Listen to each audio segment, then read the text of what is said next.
If you lie on your side right now and notice a small hollow, a dip, along the outside of your hip, I want you to know something.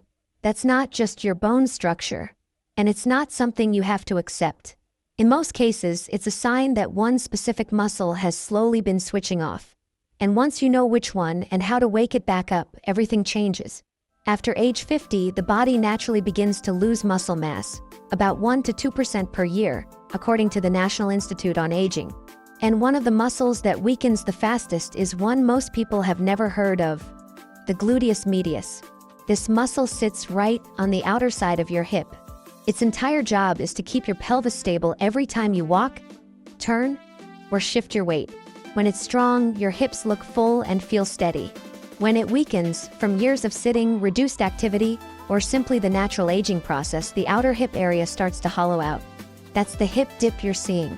And according to studies published in the Journal of Geriatric Physical Therapy, weak hip muscles aren't just a cosmetic concern. They're directly linked to a significantly higher risk of falls, knee pain, and lower back strain. Your knees and your lower back end up doing work they were never designed to do. But here's what matters. These muscles respond incredibly well to targeted movement. You don't need a gym. You don't need equipment beyond a light resistance band. You just need to consistently give your body the right signal. Before we get into the exercises, drop your age and location in the comments. I read more of those than you might think. And if building stronger, more stable hips is your goal today, type the number 9 below. Small actions like that are often the first step toward real change. Let's start with number 5. The seated band abduction. Don't let the simplicity of this one fool you. For many adults over 50, this is the single most important place to begin. It directly targets the gluteus medius and starts rebuilding the foundation of hip stability. How to do it? Sit on a firm chair with your feet flat on the floor. Place a light resistance band just above your knees.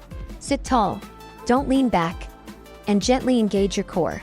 From here, slowly press your knees outward against the band. Keep your feet planted. The movement comes from your hips, not your ankles. At the widest point, pause for 1 to 2 seconds and really focus on feeling the outside of your hips working. Then slowly bring your knees back in. Aim for 12 to 15 slow, controlled repetitions. Common mistake: moving too fast or letting the knees snap back. Slow is the goal. The slower you go, the harder those hip muscles work. Exercise 4 is the clamshell, and this one is deceptively powerful. It targets the gluteus medius while also training your body to maintain alignment during movement. Research in the Journal of Orthopedic and Sports Physical Therapy shows that improved hip muscle activation helps correct movement patterns and reduce joint stress over time. How to do it? Lie on your side with your hips stacked directly on top of each other. Bend your knees comfortably and keep your feet together. Rest your head on your arm or a pillow. Now place one hand on your top hip. This is your cheat detector.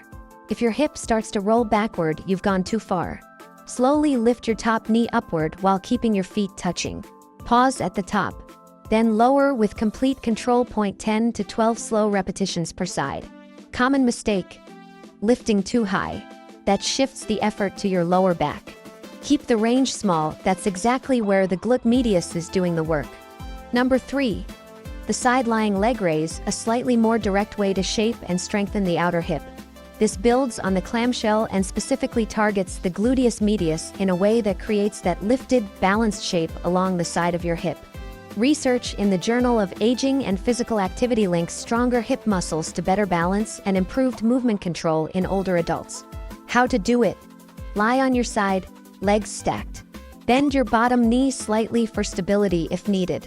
Keep your top leg straight and, this is important, toes pointing forward, not up toward the ceiling. Slowly lift your top leg about 12 to 18 inches. No higher. Pause at the top. Then lower with control. 10 to 12 slow repetitions per side. Common mistake: rotating the toes upward or lifting too high. Both shift the work away from the hip. Small, controlled, and deliberate wins here every time. Exercise 2 is the fire hydrant, and this one trains your hips in a way that directly mirrors real-life movement. Every time you walk, climb a step, or shift your weight to one side, your hip stabilizers are supposed to kick in. This exercise teaches them to do exactly that.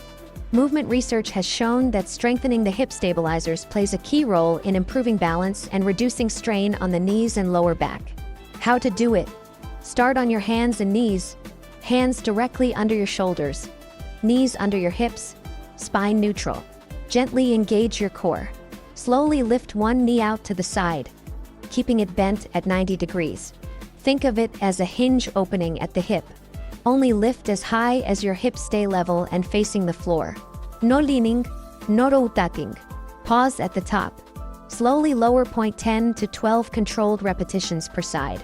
Common mistake: lifting too high or twisting the torso to compensate. The movement should feel small. That's where the real work happens. And now, the most powerful one, the side plank with leg lift. This is where everything comes together. It doesn't just target your hips. It trains your entire body to stay strong, stable, and controlled at the same time.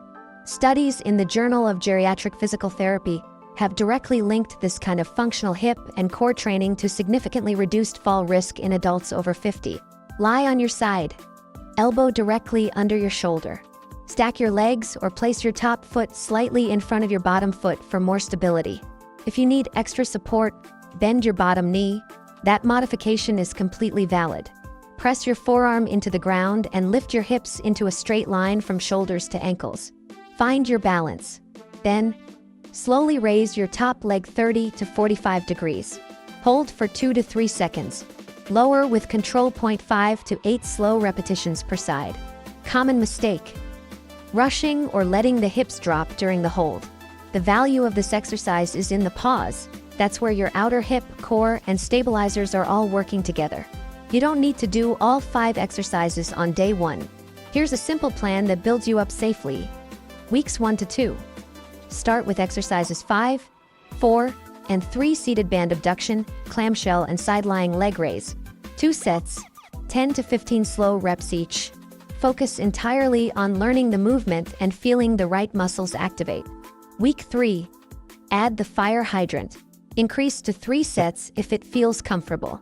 By now, you should start noticing more stability in your hips during daily movement. Week 4. Introduce the side plank with leg lift. Start with the modified version if needed. Now you're training both strength and balance together, the full picture. Aim for 3 to 4 sessions per week with rest days in between. Consistency will always beat intensity. Small, controlled effort done regularly, that's what creates visible and lasting change. If you follow this routine consistently for the next 2 to 4 weeks, I want you to come back to this video and tell me what changed. Not just how your hips look, but how you feel. Are you walking more steadily? Do your knees feel less strained? Are everyday movements starting to feel lighter? Write it in the comments. Your experience might be exactly what someone else needs to see to take their first step. And if you're starting today, right now, type "starting now" below. You don't need perfect conditions. You just need a starting point. And this is yours. If this helped you, please like, save, and share it. Especially with someone who might need stronger, more stable hips. Because strong hips don't just change how you look. They change how you live.